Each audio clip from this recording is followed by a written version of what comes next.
Hello everyone, it's Tuesday on Your View. Welcome to the show. I am Morayo Afolabi Brown. As always, I have the ladies. YK in the building. Yo, good morning. How are you doing, YK? I'm fine. Anything happening? Yes, I have small gist too. Nice. Gist. See, Miriam. I like gist. Yesterday, I went to pump my tires at the filling station, and two guys drove up, and they ordered for gin from the woman selling gin. The 10 o'clock in the morning. Okay. I looked at them, they already had a sachet of gin in their hand, and they were drinking, driving. The woman said, it's because of you, I will not have sold you the gin. No, I don't want to name the brand, a very popular brand. They gave them then they continued on their way, and I just thought to myself, hey, we are suffering in this country. We don't know who we are driving with. Because these two are going to drive on the road, and they will obviously be at 10 o'clock in the morning, drunk. Okay, that's one. I went to Apapa on Saturday. Yes. Hey! What happened? Horror, house of horror. Yes, I'm a house of horror. Bon, see trailer. The roads, right? See trailers. What are you doing, Abba? My friend's son got married, though. Oh, wow. That's Saturday. And they chose Apapa as their venue. Jesus Christ. People live there too. Oh, but people are aware of the issues there. So the trailers, right? You are not aware of the issues? No, I said people are aware. My brother-in-law lives there. In fact, you know the normal road that you know to Apapa on the bridge? Blocked. Everywhere. Everybody has to go down one other way. It's terrible. Hammer house of horrors. Imagine. I mean, so those are some people's reality every single day. You're just going there just once. But people that pass that route every day. So somebody will now call and say we are supposed to be family members. How will we be family members? I have a third gist too. We have a third gist. Okay. Because Nima shook a lot of tables. Yes. That's what I was saying, that they said our family members. We have heard that the Loma boss is going to come on our show. Yes. Because he's he says he's just been there a few months, and he's just trying to gather everything. So wait for him to come. Wait for him to come. He doesn't understand why we are calling him out like that. It's important because it's not just him. There are other people we call out every single day. I mean, on the show, because we are Nigerians, we're citizens. We're not special than any other person on the road. So we live the Nigerian experience. So when somebody says it, it's because they've gone through it. So we are very happy he's been responsive and he's accepted to come on the show, which is great. So once he's available, we'll love to have him. And we have loads of pictures to show him, just in case he's not aware the situation in Nima's area. But his safety is guaranteed. Oh, his safety, well, all right. He'll be all right. What are we? Are we Draculas? We don't bite. Your view. Mariam. How are you, Mariam? I'm doing fine. I like your hair. Thank you very much. Fola did a fantastic job with the hair. I was just saying to him that I was thinking of giving this hair out to someone, but after I've seen what is done to the hair today, I'll rock it for a few more months. I know we are ignoring our hair gist. And then I'm happy to hear you talk about alcohol, negatively. Almost every time I've been, you're talking about gin. No, I'm just saying it's good. YK is doing like a cleanse. Yes, he's doing a cleanse. About 2 months. Oh, fantastic. Let's keep YK has been sober 2 months. That's huge. I'm always sober. I wasn't since am I drunk early in the morning? What is wrong with this girl? What is wrong with you? He's doing it. Am I drunk early in the morning? The number. Okay, let me rephrase. YK has avoided taking alcohol for 2 months. That's what I meant to say. Not that she's been sober. Because we don't want the headlines to go, YK sober for 2 months. Can you imagine? I can imagine those bloggers saying, YK sober. How are you doing, Obiajulu? I'm great. I have a program that's coming up, Passion to Profit Training, where we're going to be helping people harness their talents, see how they can make something for themselves, increase their multiple streams of income. And it's my honor to have Miriam Longe as one of the trainers. People really don't know. She doesn't talk much about her business, but she's growing her business and she has international clients as well. So she'll be sharing, as well as Ewa Bella. We know our Ewa Bella and how she's established a business. Yes. Yeah, she's making money, I'm telling you. She's going to be teaching our people. So registration is available. You just go online and get yourself ready. Fantastic. No, I'm it's not a happy. keto program. It's a business, Listen, program. What's more So important she'll to be me? sharing. What's more important to me is that we're supporting each other. Yes. We must be seen to support each other, which is amazing. So I'm really happy that you're supporting Obiajulu, and I just hope more people can actually replicate this and get your friends who are doing great stuff, do stuff, things support together. each other, and at the end of the day, we're all going to be successful. And this, see, the sky is enough for everybody. Your win is And my win. Yeah, I'm telling you. Yes. Somebody was saying that they want to do replicate your view. Please, I beg you, replicate your ahead. view, because the objective is to spread the word, empower women to speak. Everybody must have a voice. So if you replicate your view, it is our honor and pleasure. Please, as many as possible, do it. We are happy because the sky is enough for everybody. We can all grow and we can all shine together. Yeah. All right? On that note, we're going to go on a break. When we come back, we'll go through the front pages of the newspaper. Stay with us. We'll be right back.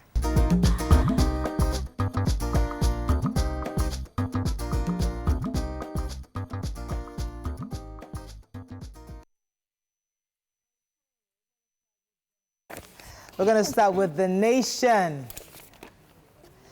Right. Presidency attacks PDP for denouncing elections. Malibu Oil Block Interpol gets charges against Adoke.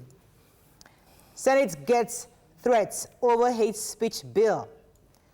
Lion in Lagos home tamed, sent to zoo. Nigerians have punished Saraki and others, says, I think that's a short money. Right. This lion story. Muri Okunola was under threat. What happened? If you read it, if you did. No, go ahead. Well, they have taken the lion from the Indian Mikey, you're not dramatizing this. Let me tell you what happened. So, there we go. Let's dramatize this. Yeah, go ahead. So, did they hear that yesterday or the day before yesterday they found this lion? We talked about it on the show yesterday. Oh, we've already talked about it. Okay, then, okay. Okay, let me tell you what happened. The rescue, they went with a gunman. Dressed in status, their helmets, ready with this gun. If this lion should move. I'm telling you what I saw. The picture I saw. The picture, yes. They went with the vet. They went to feel like 10 men surrounded this. They tied in the lion's mouth. Everything. Yes, they I think was now sedated. They tried to inject him. Like, everybody was. So then when the lion was now sedated, but the man with the gun was holding the gun. Wait, if this guy should move, I'm going to blow his head out. So once he was sedated, they now lifted. Very cute lion. It's a 2-year-old cub. Very beautiful cub. They carried sedation. They gave it 3. 3. Imagine that. 2 couldn't have worked. So imagine what happened with the one that escaped in Kano. No wonder they told people, see, we have not found him yet. We're still waiting for things coming from Abuja. I'm just happy for Muri Okunola people because the lion could have been set loose on their street. No, anyway, they've taken him to Omu Resorts, which for the first time that's what I was looking at when we started the show. Right. I was looking at the zoo. There's actually a zoo, the Omu in Lekki. We took him to the Lekki. And that zoo there, there's a very hungry looking lion there. Actually, this lion can be a star. He can be a star. I hope give they him a nice give it name. food more than the one that is already there. Where are we I going hope to so. keep him? Let's give him a nice name and just go and see him. Simba. No, call him Muri. They call him Muri Okunola. Muri Lion. I'm sure the owner must have given him an Indian name. Lion. Sorry? Call him Lion or Leon. Leon. Please, we have another know where I'm coming from. Let's pick another story in the nation. Yes, so the Senate's Deputy Chief Whip Ali Sabi Abdullahi has said that the proposed hate speech introduced by the Senate is by him in the Senate is not an alleged third-term agenda for the president, saying that we didn't wait for them to land before we jumped on and we made several conclusions. And he's going to still push it forward for the second reading. And even after the bill has been out, he's gotten a lot of threats. People have threatened his life concerning the bill, but that everybody should join hands together to ensure that this bill helps. It's not for them to gag the press. Yeah, but I thought also the Senate is also saying that Lai Mohammed is even saying that the press should be happy. Yeah. That's a different situation. That's a different story. He's talking about hate speech. So he's saying that they stop saying that they're trying to gag the press, that they're actually trying to just bring some sanity into the social media. So they should be happy with the law, that the real press, normal press should be happy that they're trying to, but me, I have my own opinion about it. Daily Sun, PDP declares war over Bayelsa Kogi elections. Malibu, federal government to extradite ex-AGF Adoke over 288.6 billion naira oil deal. PAMSEG, pregnant wife, 2 kids burnt to death. Those eyeing my seats should wait till 2023, says Makinde. Open market price of PMS hit 163 naira. And no quit notice to herdsmen in Imo, Ihidioha. Okay, let's talk about the major headline. Waiki, you have that. PDP declares war over Bayelsa Kogi. According to the Sun, yes, the PDP are saying the election wasn't carried out properly. There were many irregularities, and the Leon was not even had been disqualified by the court. So how did INEC still put him as a candidate when he had already, last week the court had, are they saying that they are overruling the courts? So according to you're right. So there's a subsisting actually. Yes, a subsisting. He was not supposed to be, actually, you're right. He's not supposed to be a judgment against him, a subsisting judgment against him. So how did he contest? And there were too many irregularities. Let me just add to that. Seizing of ballot boxes. And all that, yes. Yeah, so let me add to that, which is in the Vanguard. I think the MB also wrote a report to the election working group to say that as far as they are concerned, the Kogi elections did not meet the minimum standard for credible elections. We talked about, there was just widespread, that yes, in Bayelsa, that there were pockets of vote buying and some problems, but in Kogi State, it seemed more widespread. And the whole electoral process was disrupted. Gunshots, you know, sporadic gunshots everywhere. Sorry, Miriam, I had three different observers talk about the elections, and they said they were not credible. The elections were not credible. Now, this is my own problem. INEC, what starts their name is independent. They are seeming dependent to me because you are not. Okay, calm down now. This government has not obeyed court order against you. It's INEC now. They don't obey court orders. Because if you are independent, yes, this can, because one of the observers said, the two main parties, they were vote buying and everything all over the place. All over the place. So I think that why can't you disqualify the two parties and let other parties? Because what should have happened is when the two main parties are cheating, who could disqualify them? Let's talk about the unfortunately we can't go. Yeah. Let's talk about Imo State. So there's this group, Coalition of Southeast Youth Leaders in Imo State, who decided to give herdsmen 24 hours to quit Imo State. But because they received the news from, there's a particular school, Federal University of Technology, saying that the herdsmen got into the compound, destroyed their land, their crops and everything. So they gave them 24 hours to vacate Imo State. But the government of Imo State is saying that they have no hand in it. This particular group is not representing their interests. They do not have the legitimacy to give such, an ultimatum to herdsmen. And they are peaceful people. They live with all the residents. The only way they will have a problem with you is if you're not, living according to the constitution of the land. So the Imo State government is washing off its hands from this coalition. All right. Moving on to Vanguard, how APC clinched Kogi in Bayelsa states. Social media regulation and federal government not attempting to gag media, Lai Mohammed. House sting operation exposed anti-graft agent demanding $20,000. That's from Justice Oyewole. Federal government plans intervention to halt power plants shutdown. Vanguard columnist Henry Boyo passes on. Benue Pumsec, pregnant wife, 2 children die in mysterious fire. Petrol tanker kills 8 in Kogi. $801.5 million Malibu oil. EFCC serves Adoki charges via Interpol. And unpaid salaries, again, Lautech lectures, down tools. Let's talk about Henry Boyo for a second, YK, because he passed on yesterday. Henry Boyo he's been on our show several times. He's a brilliant economist. He's a loss to Nigeria. He died yesterday after a brief illness. And he actually wrote 2 articles this week. 2 articles before he passed on. I mean, our hearts go. Interestingly, I was in school. In fact, his daughter was one of my we were in Corona together, and I used to do her hair.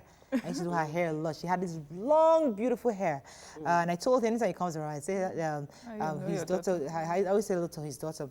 But it's really sad that he's gone. But he definitely is somebody that would be very missed, because if you read his articles in Vanguard, very insightful articles. He's always he had even written, one of the ones that he had written was about the implication of the governors taking dollars, receiving their money in dollars instead of naira. Okay. That it was going to kill our economy. It's killing our economy. Why are we spending dollars in a country where we use naira. Let's talk about the death in Makurdi. Yeah, there were so many deaths in that happened across the Nigeria yesterday, and this particular one, the Benue State Acting Permanent Secretary, Ministry of Energy, Science and Technology, Mr. Seka Aka, who the fire erupted. I think it was this power surge that caused the fire, according to investigations that are ongoing right now, erupted, and then his wife, his pregnant wife, and 2 of his daughters were killed in that fire. They couldn't get in immediately to rescue them. So our hearts go out. They said the fire started about 2 o'clock. The firefighters came 5:30, so about 3 hours. Yeah, so Adoke has been fast. Yeah, so 5. So it's been, I think, is it 5 years since they've been trying to get Adoke, that's the former Attorney General Mohammed Adoke, and that's in connection, of course, we know about the Malibu oil deal. So finally, he's been arrested in Dubai, and EFCC has started the process of extraditing him to Nigeria, although, of course, his lawyers are there trying to make sure that you know, they're saying that there's no reason for the warrant for his arrest, but because the judgment, according to them, they're saying that the judgment for him has been vacated. Yes. So and that there was no reason. Actually, back in October, they already have that evidence from the court that his warrant has been vacated, and they shouldn't pick him up. But they're still trying to see if they can get him back to Nigeria through EFCC. Let's take one more story in Nigerian Tribune. Those eyeing Oyo governor's seats should wait till 2023. That's Governor Makinde. Let's find a story we've not taken. That's a story. It's Justice Oyewole in the Tribune, the Justice Oyewole story. Yes, go ahead. He was speaking at the lecture entitled Ethical Values, and he spoke about how this, he didn't name the anti-graft agency, but he had demanded $20,000 bribe, but they now planned. And when they tried to catch him, his own people were trying to protect him. Wow. Right. And eventually they had to lay low, and they are going to try and make sure that the guy is brought to justice. Okay. And I'm wondering how many more of these have happened that we need to hear about. Unfortunately, that's all we can take on Front Page Review. When we come back, we'll discuss a hot topic, and it's Healthy Tuesday. We're going to be discussing hair loss at some point, and I think child mortality. Yes. Stay with us. We'll be right back.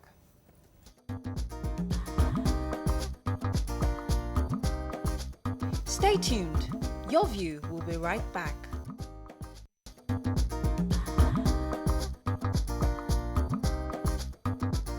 Welcome back to Your View.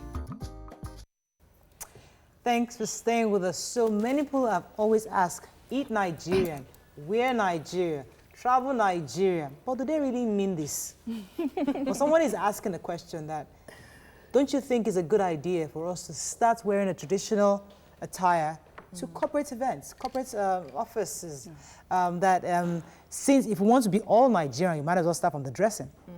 But what are your thoughts on this? Because there have been 2 sides of this argument. That some saying that, no, listen, if you're going to be corporate, be corporate.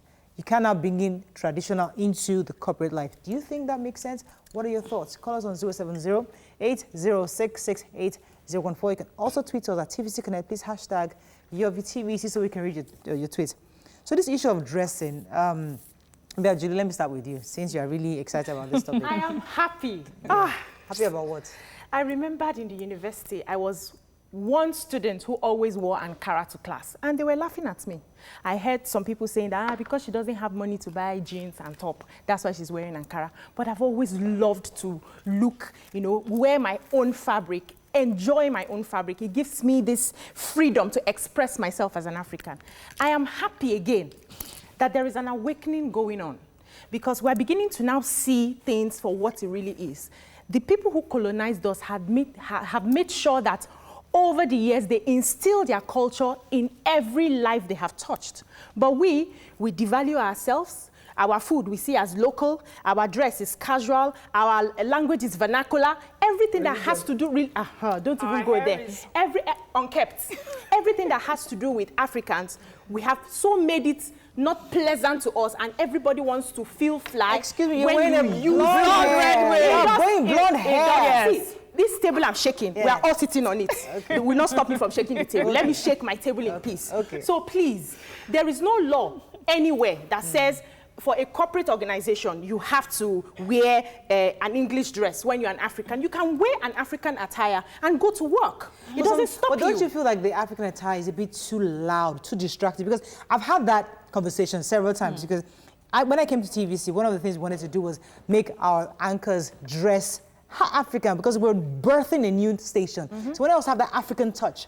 But then, when we had people come trainers, one of the things they said, those colors are distractive. Let me finish, Waiki. I'll let you respond. When you finish, no, I just want to ask you, the people that came to train you, were they Oyinbo? Nigerians. That's what I wanted to ask. Nigerian. So she came and she said, listen, there's nothing wrong in being colorful on television, but the problem with that is that it distracts you from the actual focus. So you go to a meeting and somebody's all there with this yellow, all these bling colors, and you're trying to have a conversation. Sometimes those colors can actually distract you from the actual thing you're there to do. So sometimes people prefer to be cool, calm, something more subtle than the African print, which is very, very, very attractive. Those are the arguments on both sides. Yes. But let me come to Mariam. Okay, your thoughts on this. So for me, anytime we talk about our dressing when it comes to African, we're sort of stuck in the past. We do not see the evolution that's happening.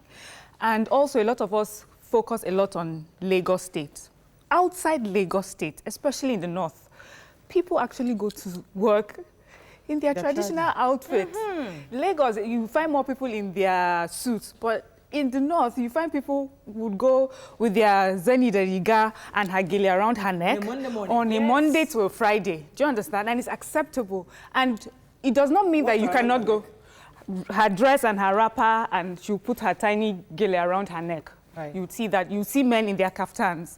But the thing is, the other way around is not frowned upon per se, but they would make fun of you. I remember then when a man would wear, a suit, meaning, he has tucked in his shirt and his tummy is coming out, So it was even quite funny to be the other way around. But the thing is, I have noticed that our dressing is evolving. So when you would say there were too many colors, we are learning how to, tame the use of our colors. Yeah. So we'd use our fabric and we'll do like more Western styles. The truth is, we live in a world where it's largely Western influenced. So it's not just Nigeria, it's across the world. So we used to have when you watch old Chinese movies, you see them in their robes, but things have changed. When you watch a lot of Chinese things, now they wear suits and things like that. And that is also to accommodate the sort of professions that we're into these days. You cannot expect an engineer to come in with his burning guy, and his cap and be doing that sort of thing. So you expect him in jeans and Timbs, things like that. Waike's thoughts on this, because I know you've always been a proponent for African attires and all that, but in the corporate environment, do you think, especially, listen, we all agree that Thursday, Friday, dress down, come with your trad. But Monday morning, you have some meetings with some top executives, and people will think, okay, look corporate. Okay. What do you think about that? I want to even disagree with Miriam on our colors, because if you go to Ogbomoso, Osogbo, Abeokuta, they have cool colors, yes. Dark blue, light blue, darkish. That's traditional Adire I don't even material. have a problem with that color. They are very dark and they're very corporate looking. You can actually make corporate suits from them. What? Your so-called corporate suits. Now, what says that your dresses are not corporate? Who says? It is what you have been taught, what you have been conditioned to think that your own is not the right way, is the way that they have colonized you. So everybody says, you want to wear traditional, it's not corporate. Yeah, I agree that if you go with your full regalia gele and come and read news, that's too much. Everybody will be looking at the gele and not.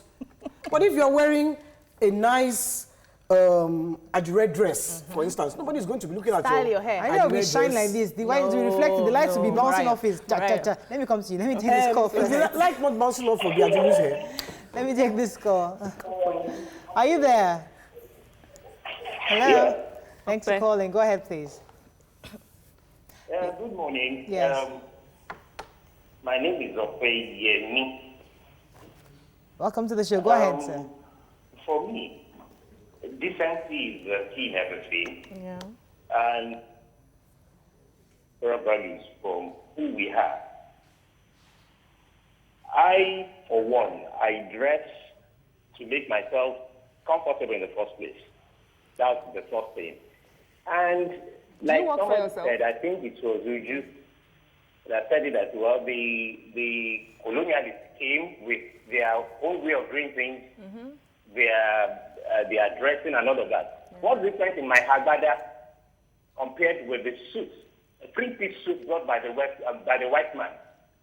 I wear my puba, my shawl, and my Hagbada, and then the white man came with his own shirt, trousers, waistcoat, and the jacket. In all of it, it's important that our dressing is who and what we have. Yes. Yeah, when you're talking about corporate dressing in corporate organizations, it could be different. Okay, well, we don't accept some things in some organizations. We don't accept, people to dress like this. But some, whatever, if people dress, modesty is important. Like, okay, well, you dress well, you look good, you look presentable. All right, thank you very much for your I just want to, over time, human beings evolve. Yeah. And we're still evolving. When according to history, I've forgotten what you call it, when the humans, they all came from Africa and then everybody went to their different, so you evolved to the color, the climate that will suit. So the hair, for instance, Oyibo hair, it was for their climate. When it's cold, the hair will cover your face to your head protect and to climate. Now in Africa, our own became coarse and round and because of the sun, so that the sun won't beat your head. Yeah. So that you not go mad. Now we have all straightened our hair. Yeah. That's why there's plenty mad people. No. Now we have ACs, so we have to wear the hair to cover us from the cold from the AC. Let me finish. Now let's talk about the suits. Now, Oyibo, they have three-piece suits for their weather. Inside that three-piece, they are wearing singlets. Yes, sir. They are wearing long johns for their weather. So you will come to Africa in the blistering heat. You wear that suit. You don't have money. Listen, you don't have money for AC. Let me answer why. You are going boss. Let me finish. You finish, we get your point. They are going wear boss. singlet. You will see ring around the collar inside of their shirts because the heat. Then go coming from meeting sweating because that suit was not made. Have you worn Agbada before? So have you worn Agbada? It's not that hot. I wear Agbada. It's not that hot. You don't even. You see the Agbada even when you wear the full Agbada. There is breeze. There is space for breeze. You don't do like this. I wear Agbada. May I say? Where is the breeze? I can't hear anybody again. Okay, point taken, Mike. May I say that let's also look at it from a way of trying to solve our Nigerian problem with Nigerian solutions. We've talked about how to generate revenue. We don't have money, we are borrowing. So how about that we make this law that, okay, let's see how we can increase production in our textile companies. Make sure that everybody wears, because there's nobody who defined what you call dress down. I wanted to attack you when you said you dress down on Thursdays and Fridays with Ankara. Who gave that definition that our own will not be used to dress down, while the Oyibo people's outfits will be used to dress up? We are the ones who are defining it that way. So if we say, okay, let us build this textile industry, make it known that every organization, because even our leaders, our presidents, the lawmakers, they wear their complete traditional outfit for meetings outside the country, and they are respected. It doesn't change it. What is surprising, I'll come to you, Mariam. What is surprising is that we choose when to be Western and we choose when to be Nigerian. 1 second you want to speak English. Next second you want to Okay, so Obiajulu is saying we should talk about building our textile industry. That's a different conversation. I will tell you why it's different. Okay. We cannot keep having this conversation over and over again about Nigerians wearing. We wear our fabrics. But the thing is, and we have our designers, and we do that already. We have moved from that conversation. Many Nigerians are going the Ankara or the African textile way. When you talk about the textile industry, we need to talk about importation of raw materials. That is the textile problem. It's not the matter of our design or what we wear. That is a whole different conversation. Secondly, where the only thing I might say, the only uniform that I said that I would think that has been brought from the Western part, I think that we should just do without, is the lawyer's wig and gown. That's the only one I do not understand. That one, high five from afar. Yeah, that is the only one I stand with. That wig and gown makes no sense. Yeah, okay. Because it keeps you hot, and I mean, you don't look smart, you don't look African, you're you not don't look blonde. Western, nothing. Wig and gown. No, the loyal wig and gown. That's the only one. Blonde hair. It's not even brown hair. It's blonde. White. Rubber. No, but even abroad, they don't use it again. Yeah. Even in England, they have said that they don't want wig and gown. But we England that colonized us with the thing. Yeah, because When you see the judges, it's hilarious. Then you see, the judges, at least they are coming from AC. You see the poor lawyers with that wig and gown.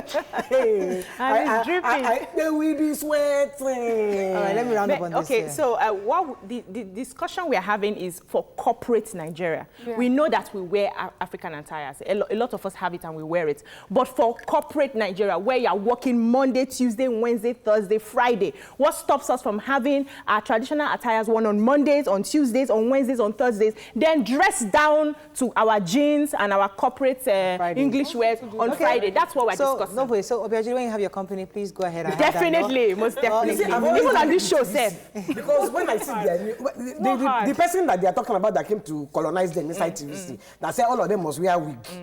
Because when I first came here, I used to fight them, going, but what is all this? What is all that? Teresa May came, she wore a Ashoke suit. YK, when you're reading the news, we must hear the news. Not your jewelry, not the colors on your body, not what you're wearing. We must hear only the news. And that's why you must wear... I don't hear the news when I'm listening to TVC and all this station, because I'm watching the wig. I see everywhere. You see everywhere. We have to go on a break. Thank you, YK. On that note, we're going to talk about health issues now. We're going to go on a break. When we come back, I think we'll talk about child mortality, because lots of children are still dying after birth. Stay with us. We'll be right back.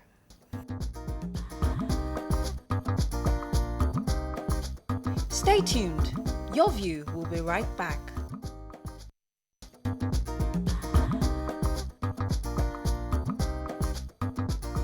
Welcome back to Your View.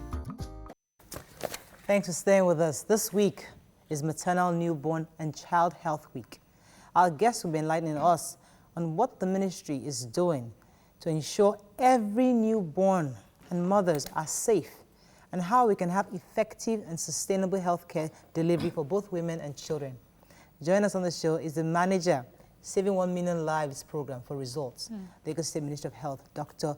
Mazeedat Erinosho. Welcome to the show, sir. Madam. Thank you so much. It's my pleasure to be here. So you can call us on 070-806-68014. You can also tweet to us at TVC Connect. Please hashtag YourVTVC so we can read your tweets.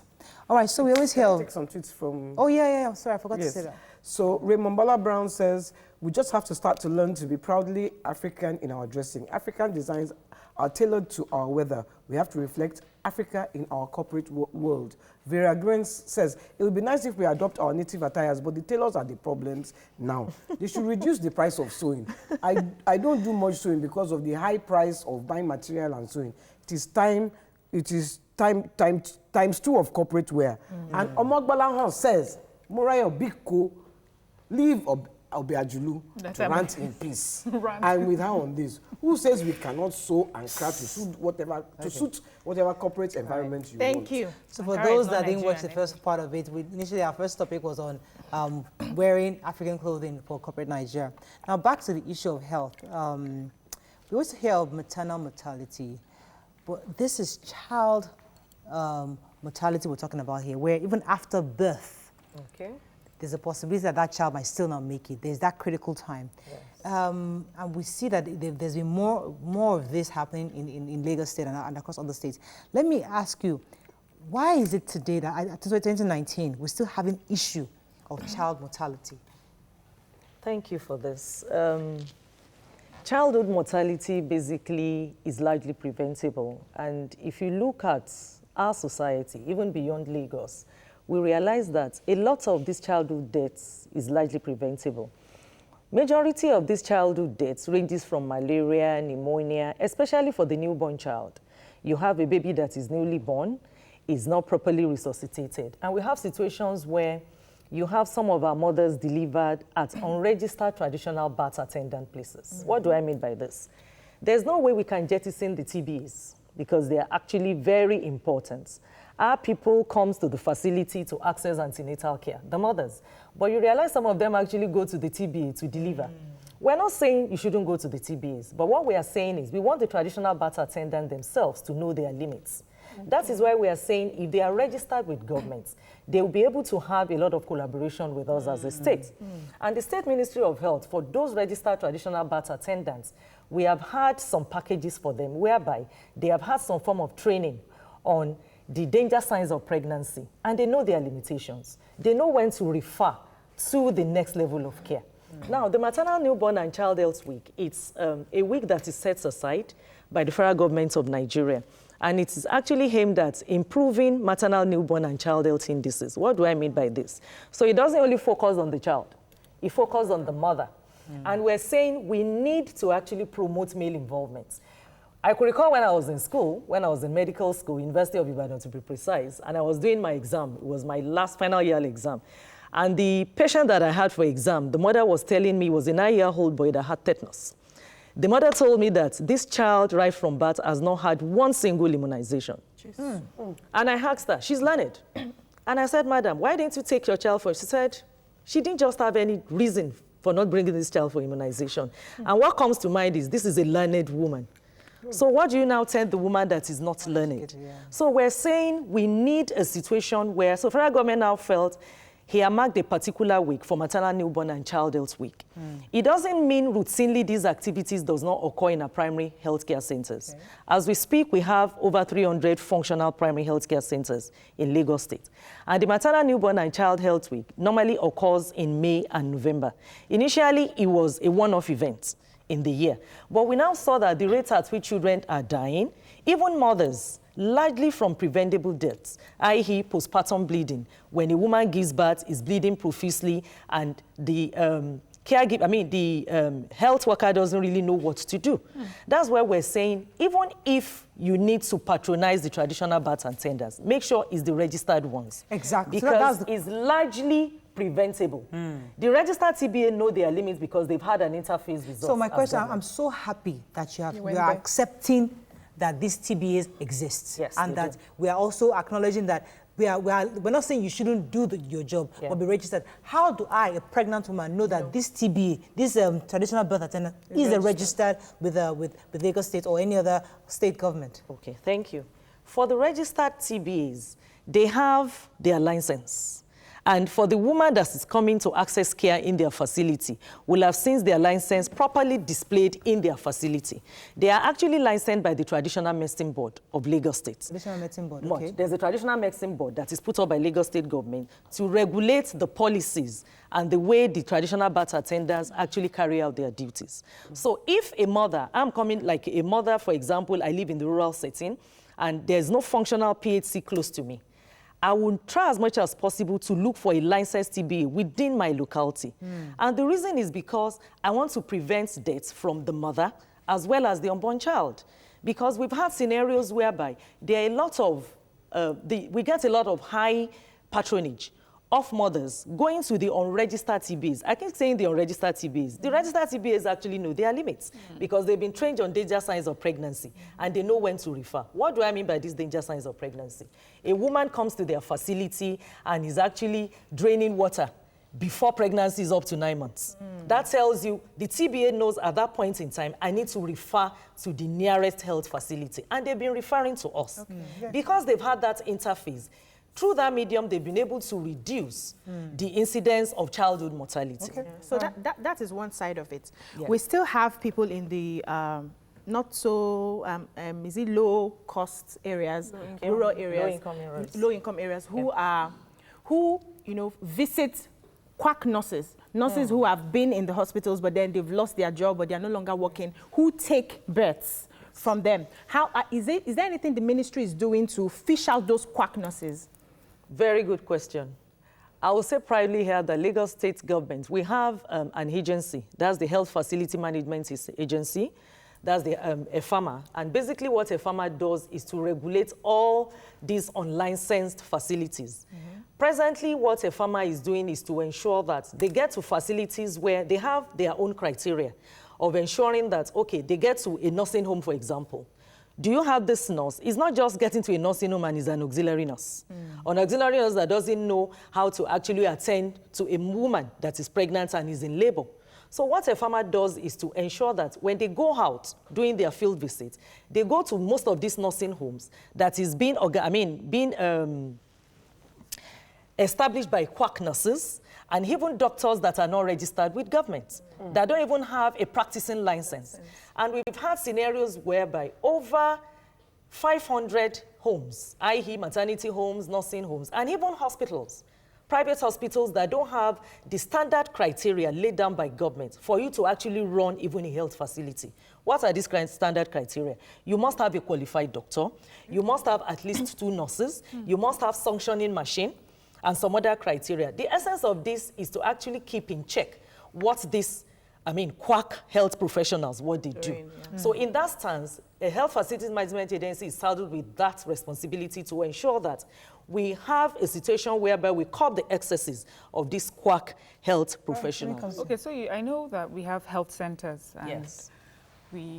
It's nice to say these other facilities should have all that you have mentioned. Or yes, they are basic, but we know that most of them may not be able to afford it, may not have access to it.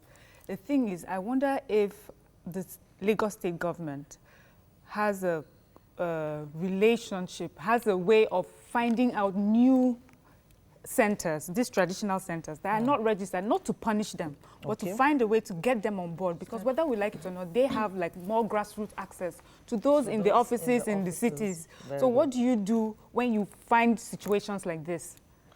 What we do in the state is to ensure that we have some sort of level of engagement with them.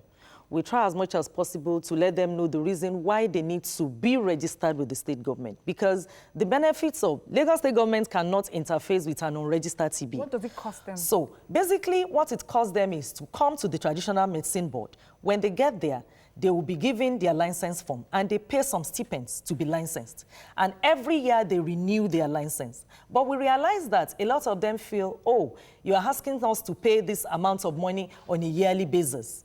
And what does it, we don't even get enough patronage of pregnant mothers coming to access care with us. But why are they asked to pay this?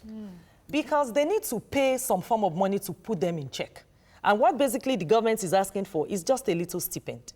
Because if you throw it open to them, come and register with us. Even those that they are given the leeway to register, they realize that this is commit some blunders.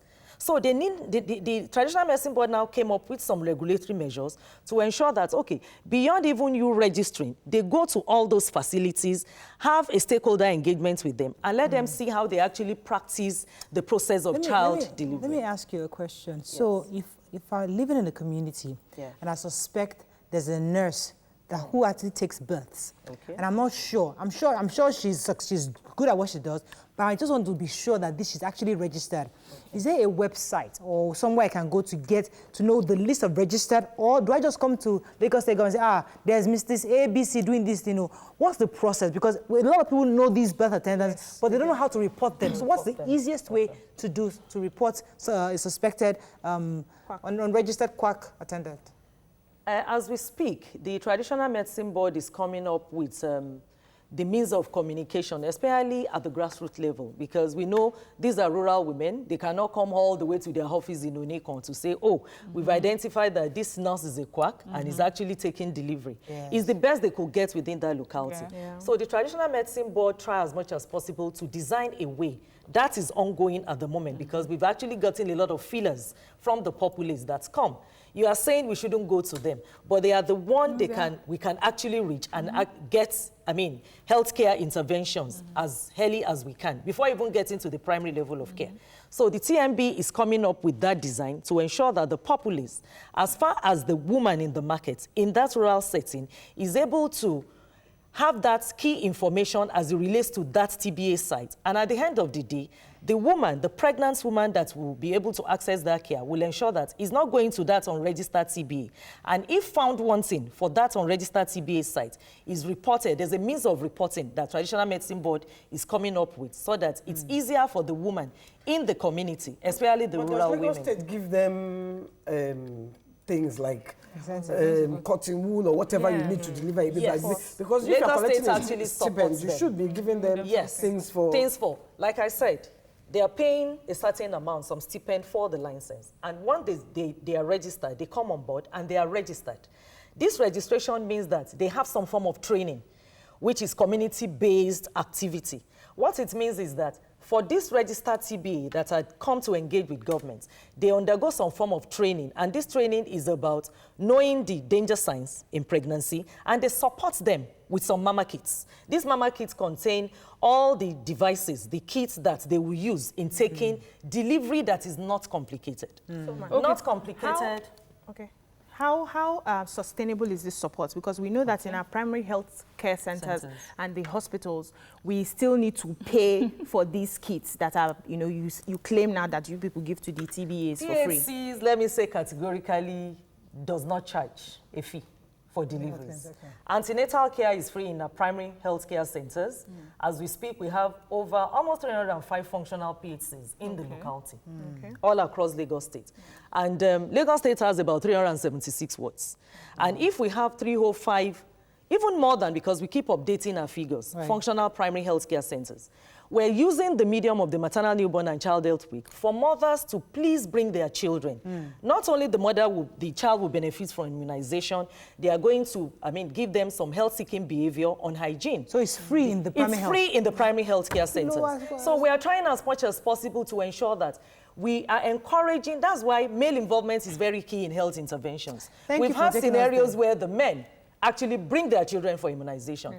And when they get to the primary health care center, they are actually attended to first, even before the mother that has actually brought I wanted to come to Mariam, but you see something that I thought was important, the male involvement. Yes. I know a woman who complained that her husband insisted that she delivered at a specific TBA because that was the woman that delivered him.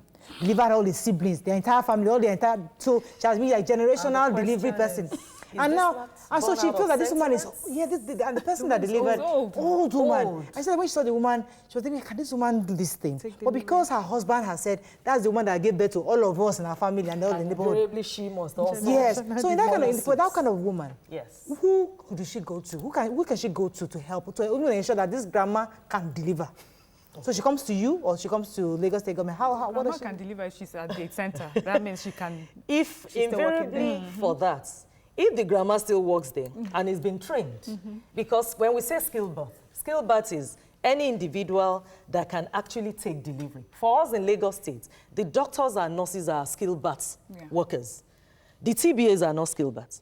The community health extension workers basically are not skilled birth in the domain of the Lagos State policy. But when we say the community health extension worker also integrates at the facility, their homework is at the community because they know the terrain of their locality. So the community health extension worker ensures that such a woman comes to the facility, they counsel the grandma and let her know, these are the benefits of this woman delivering in the primary healthcare centers. Okay, so we know that apart from at point of delivery, we're recording numbers of high rate of child mortality up onto age 5, to malaria, to pneumonia. What are we doing wrong? Why have we not caught up with measures to stop death through this, you would say, common ailment in 2019? Basically, what we need to get right is largely most of these deaths are preventable, like I said, and the medium of the Maternal, Newborn and Child Health Week is to improve the health-seeking behavior of the family. Take, for example, immunization actually prevents most of these childhood illnesses. Immunization against pneumonia, immunization against diarrhea, the rotavirus, and presently now the WHO had actually introduced the second dose of measles because initially a child gets measles at 9 months, measles and yellow fever, and they continue their vitamin A up to 5 years. And the reason why we are stressing vitamin A is because by the time that child has gotten the measles dose and the yellow fever dose at age 9 months, most of the mothers stop bringing those children to the facility. So we are using the medium of Maternal, Newborn and Child Health Week for the mothers to know that immunization still continue up to 59 months. And that is why that child gets vitamin A every 6 months interval. Now, beyond that, the mother is also counseled on hygiene, on hand washing. If a child has diarrhea, some mothers don't even know how to prepare the ORT. Even in the rural setting, I'm sure you can recall the salt sugar solution in those days. Yeah. If a child has diarrhea, how many of you can prepare the salt sugar solution? We just buy it. So how do you prepare it? Buy it now. Okay.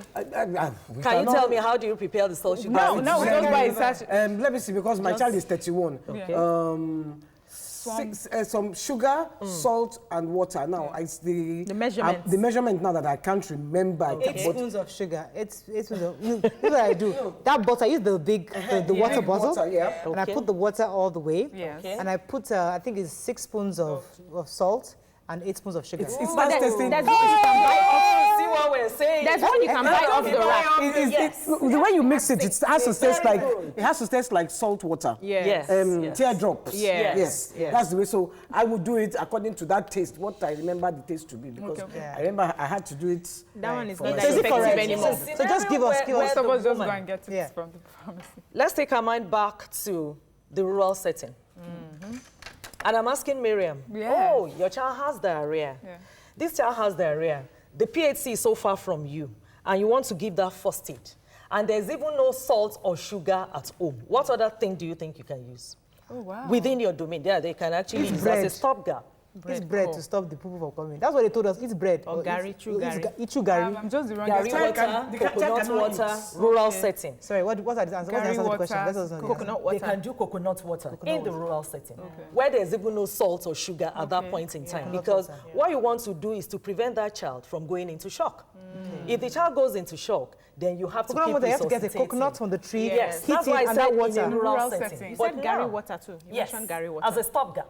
Oh, so you can drink the gari water. So I was right. Yeah. As a stopgap. I said true so Gary Mariah now. was right. It's not a competition. We're trying to do. She said true Gary. So now, we now have, for diarrhea now, we realize that a lot of children, they've actually modified the ORS package Yes. to actually have the zinc ORS. Yeah. And the ORS that we use now is the low osmolarity ORS, which is actually used to actually prevent the frequency of diarrhea in children that have diarrhea. Now, what do I mean by this? The low osmolarity ORS has the zinc component. The zinc basically, even if the child is free from diarrhea after giving that low osmolarity ORS, we actually encourage mothers to complete that 10 days of zinc.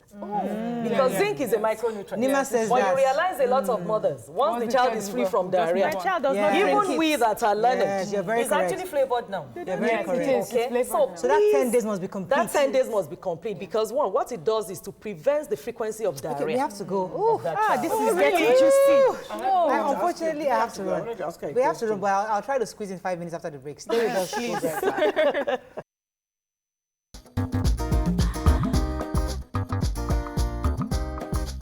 Stay tuned. Your View will be right back.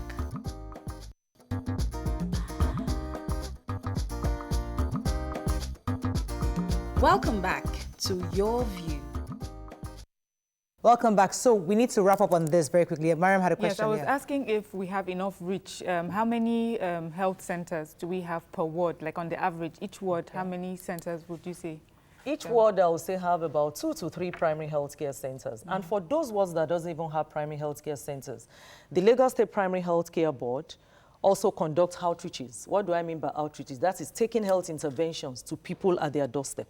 They conduct these outreaches on a weekly basis where they give immunization. They let the mothers know the importance of family planning and the danger signs of pregnancy for any woman that wants to access family planning services. They cannot conduct it at the outreach, but once the clients come, they link that woman to care at the nearest primary health care centers.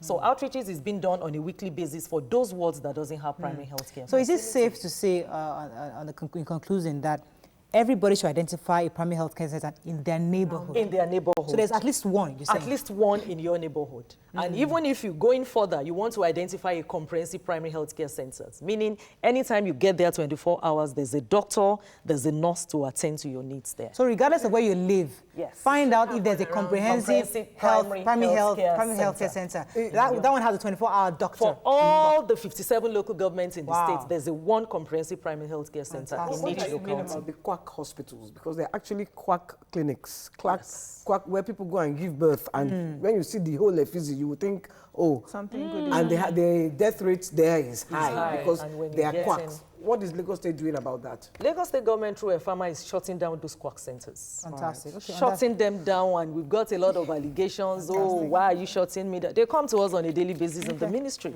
Fantastic. Unfortunately, we have to round up on that. But thank you so much. I think I learned quite a bit from you. Yeah. And I'm definitely going to find a comprehensive primary health care center in my neighborhood. So that just in case of any emergency, I know that this is the place I would go to. Fantastic. Thank you so much. That's all we can take on that. When we come back, hair loss. I don't have hair. Yeah, I think I admit to me. I don't have hair. I need this conversation. Stay with us. We'll be right back.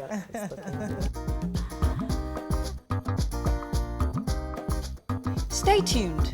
Your View will be right back.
Welcome back to Your View. Thanks for staying with us. So hair loss in both African men and women obviously is on the rise because front hair loss in women is become unbearable. That's why we're all wearing wigs. Join us on the show. Minus me. Well, me, name is my own reason. Can I have the minutes for a second to admit my own? Join us on the show on the prevention is the MD CEO Vinci Hair Clinic, Nigeria, Dr. Ayo Otubanjo. Welcome to the show, sir. Welcome, sir. Thank you. Well, thank hair loss. Some people say, oh, after I gave birth, I lost my hair. Some say, I naturally don't have hair. Yeah. Others say, listen, there's nothing I can do about it. It happened maybe as a result of maybe excess usage of certain vitamins or medication. What causes hair loss? Is it hereditary? Is it genetic? I mean, there's several factors that causes hair loss. I mean, you've got the genetic factors, you've got the medical factors, and then you've got the androgynous factors. So there are some genetic hair loss, and it affects both men and women, surprisingly. For men, they typically get the genes that makes them predisposed to hair loss, either from the father's side or the mother's side, whereas women get theirs mainly from the mother's side. Possibly up to about 60% of men have the genetic form of hair loss, and that's why you see the typical U-shaped pattern on most men. Women have a slightly different pattern to the hair loss. It tends to happen in the middle bit, and the hair tends to thin out from the middle bit. So yes, so there are genetic factors to My hair mother loss. has hair. My mother has beautiful hair, but I don't. And she was abusing me. You go to your father's side's hair. So you know where it came I have from. a brother that actually has beautiful hair. Right. So I really feel bad that I don't have, is there any way I can manipulate genetics to ensure, or to grab some kind of, I don't know, is there any way I can manipulate it to help my children to ensure they have beautiful I hair? think there's a difference between hair loss and lack of growth. I think people Right, conflate okay, the we two. conflicted, yeah. I mean, hair loss is when you actually lose your hair and you could go bald. Right. So you Lack started of off growth. with hair in the first place. Precisely. Yeah. Lack of growth is perhaps you've been used to good, healthy hair growth, and then all of a sudden, maybe in the last few years, it hasn't quite grown that much. Why does that happen? That is some of the medical factors I talked about. And it's usually down to dietary factors as well. So what we tend to find is, I mean, some people, perhaps because they've changed their diet, or maybe there's an underlying medical condition that has been diagnosed, it's making the hair not grow as much as it used to. So, yeah, I mean... Does destiny have anything to do with What's this? destiny? Let me explain. I have, That's a musician, I've seen isn't it? people, I've seen people who say that your hair gets to a certain length and it doesn't grow beyond that. And people want to extend the growth of the length of their hair. Correct, yeah. They do all sorts of, use all sorts of chemicals, organic, whatever it is that they use to ensure that they extend it, but it doesn't go beyond that. Does it have anything to do with your hair has been destined to stop at that? I think you're partly right. I think you're partly right. I mean, we don't all have naturally long hair. I mean, in African hair, you could get somebody with a big afro and somebody that barely has any hair on their scalp. So it's, I mean, you call it destiny. I agree with you. Those people that the hair doesn't grow, the hair, can they eat something or drink something that will Extend the make length? them... Well, I mean, if Make you've the hair previously, if you've had good hair growth, I mean, for instance, you've had long, luscious hair, and then perhaps in the last few years, it's not quite the same, then something's happened in the intervening period. And that is where perhaps, we start looking into supplements, to help you to go back to where you used to be. So you're saying, for example, a woman who it was after childbirth, she lost her hair. There's something that can be done for that sort of person. This is a very interesting question because a lot of women say, oh, since I've given birth, I've lost my hair. Well, actually, no. Oh, okay. What happens is when you're pregnant, your estrogen level is elevated, and that creates a more natural hair growth. I mean, you get a lot more hair growth than you would normally get. It happened to Now, me. after birth, your estrogen level goes down. So you're losing what you don't really should have. It's only pregnancy that's giving you that. Was borrowed. Was borrowed, It happened to me. My hair grew. I was like, wow. And then all of a sudden, The hair after left. the hair started falling out. I was like, what happened? So can you take estrogen pills to pills get your hair back? Well, I mean, you're going through different complications. And Okay, let's talk about men for a second, because a lot of men have that insecurity towards their hair, in fact, they start shaving it off. Because when I see a bald man, automatically Don't get hair. Doesn't have hair, that's why I shave the hair. So, but how does a man control that hair loss, the issue of hair loss that happens naturally? Okay. A lot of men feel insecure the moment they start losing hair. Okay. Those kind of people, how do they address this issue? Okay, I mean, let me use my story. Please. I mean, genetically, it runs my family. So my late father was bald, and my elder brothers also bald. So I knew at some stage I was bound to start going bald. Thankfully, I work in the industry, so I know what to do. But I've always had, a kind of skin, look. I think it suits me a lot better than hair. So yes, I'm bald, but I mean, I've had this technique we call scalp pigmentation to make me look Like I'm not bald, I just happen to have a shaved head. So, you can't tell, you know. But yes, I mean, it does affect confidence. So that's artificial? Yeah. It is like pigmentation to make it look as if you have hair.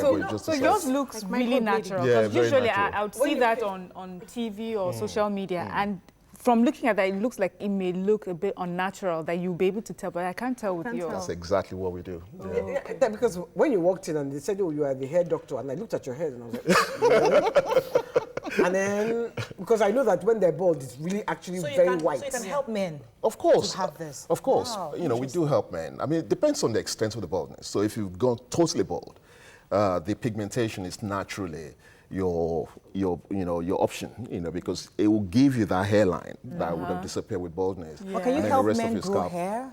Of course, you know, we've been doing that in Lagos. 5 years now, we do hair transplants. So you can actually have an afro. How expensive? That hair transplant is painful. Have you done it? It's not. I've watched it. How can I have done it? I've watched it. How do you know it's painful? I've seen it. Oga, come. Can you give me hair? Of course we can. For real? Yes. This hair transplant, does it mean that, is it like planting a hair that would grow, or just put a certain length and then it will just be that? No. What we're doing, I mean, hair transplant is a misnomer, actually. What we're transplanting are follicles. They're the roots of your hair. You don't see them. It's the hair shaft that we say. So when we do hair transplants, what we're doing is we're taking donor follicles from one part of your scalp, which is usually at the back, and then preparing it surgically to then implant them where we need them. So your hair will not start growing. Will start growing, just like your normal hair grow like longer than the old hair? If you get normal, you know, it will grow just as normal as your hair used to go. Yeah. Wait. Let me solve my problem here. So, I have locks. Right. If I shave up my locks today, and I come to you, Do you need to shave it off? I can cut off the locks. You don't really. You don't need to shave. I mean, we only need to shave the area that we're going to take. Because I don't have hair in front. My front hair, I mean, a lot of women complain about front hair. Yeah. Of course, that hairline issue is my major problem. Can you solve that problem? Yes, we can. Yes, we can. And we've solved a lot of women's problems. A lot of the fringes. But can you help me tell them the reason for that loss in the front? Is very it good question. Braids very. That they are doing that? Precisely. It's genetic. No, it's not genetic. It's not genetic. And it's a very good question. It's a very good question. I mean, typically, a lot of the loss of edges, we call it traction alopecia, and it's usually caused, you know, by the tight braiding. You know, usually, not entirely, but usually by the, tight braiding, not wigging. Yeah. I said braiding. That's my problem. She said braiding. So, I mean, that is what causes most of the frontal hair loss that we see in African women. It does affect, white women as well. Let me ask my own personal question. I have a long forehead. So my own went really inside, but wherever the hair, stops. Wherever the hair started, it starts well. Okay. Is there any way I can change the shape, like have more hair where my forehead is? Bring your hairline forward. We've actually had a patient that's asked us to do that. We've done it. And whoa! I'm booking a date. We can basically recreate your hairline. New hairline. For real? Yeah. That's my problem. Beautiful. Yeah. Darling, we are booking an appointment. White? My white hair black. You're not losing. I mean, it's the pigmentation of the hair that turns it white or grey. I mean, it's not hair loss. I mean, I'm not losing my hair. Just by dye. It's the color that I'm losing. So how long does a process like this take? Well, a hair transplant typically takes a whole day. I mean, when I mean the whole day, it takes about 8 hours. What? Yeah. No, I mean, how long does it take after transplant? Oh, I see. Okay. Well, a lot of people think, once you've done a transplant, your hair start growing into an afro within a week. No, it doesn't work like that. I mean, hair grows at the rate of ½ an inch a month. Okay. You could imagine what ½ an inch looks like. Yeah, so before you start noticing those follicles grow new hair shafts, it's going to be taking about 3 months before you start seeing that. So that means that most people don't get the full effect. Once you do a transplant, can you still use relaxers on your hair? I wanted to get that. Well, I mean, if relaxers has been the cause of your hair loss in the first place, then you don't want to go back there. Because some people do have an adverse reaction. Let's go. I mean, obviously, you seem like someone that's schooled abroad and who practiced abroad. Could you tell us a bit about your background? Let's also even be sure that you're not a quack doctor.